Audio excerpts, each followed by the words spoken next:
హరి ఓం. విష్ణు సహస్రనామంలో రెండవ నామం విష్ణువు. ముందుగా విష్ణువు అనే నామానికి అర్థం తెలుసుకునే ముందు మనం తెలుసుకోవాల్సిన విషయం ఏంటంటే, ఈ ప్రపంచంలో విష్ణువు అనే పరమాత్మ లేని చోటు ఒకటి ఉంది. ముందుగా విశ్వం చెప్పినప్పుడు సర్వం ఆయనే, ఆయనలోనే సృష్టి స్థుతి ప్రళయం ఉంటుంది అని చెప్పాను.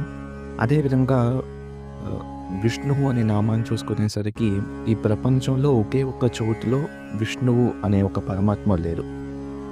ఆ చోటు ఏంటంటే అసలు లేనే లేదు అనేది దానికి సమాధానం. ఎందుకంటే విష్ణువు అనే నామానికి అర్థం ఏంటంటే ప్రతి అణువులోనూ పరమాత్మ ఉన్నాడు అనేదే నిజం.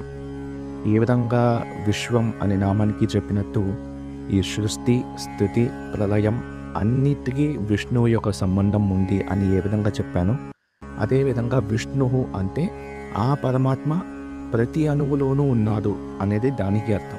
ఇది చూసుకుంటే విశ్వంకి కొంచెం సంబంధంతో ఉంటుంది.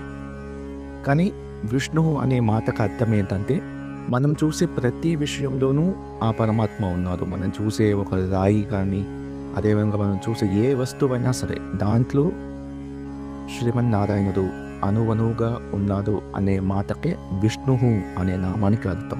ముఖ్యంగా మనం తెలుసుకోవాల్సిన విషయం ఏంటంటే, ఇప్పుడు మనం స్వామివారిని మనం చూడాలంటే ఏదో ఒక దేవాలయంలో మంత్రపూర్వకంగా ప్రతిష్ఠించడంతోనే విగ్రహంలోనే మనం స్వామివారిని చూడగలుగుతాం. అదేవిధంగా స్వామివారు శాశ్వతంగా వైకుంఠంలోనే ఉంటారు అనే ఒక ఆలోచన అనేది చాలా తప్పు. ఎందుకంటే స్వామివారు శాశ్వతంగా శుభప్రదంగా వైకుంఠంలో ఉంటారు, అది సత్యం.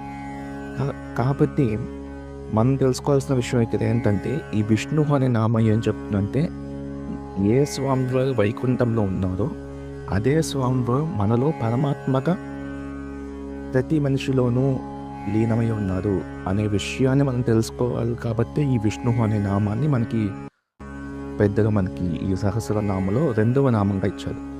కాబట్టి విష్ణువు అనే నామానికి సులభంగా అర్థం ఏంటంటే ఆ పరమాత్మ ఎవరంటే శ్రీమన్నారాయణ. ఆ శ్రీమన్నారాయణుడు ఎక్కడ ఉన్నారు అంటే ప్రతి జీవరాశిలో, ప్రతి అణువులో, ప్రతి వస్తువులో ఉన్నాడు అనే విషయాన్ని మనం గ్రహించుకోగలగాలి అనేదే ఈ నామం యొక్క అర్థం.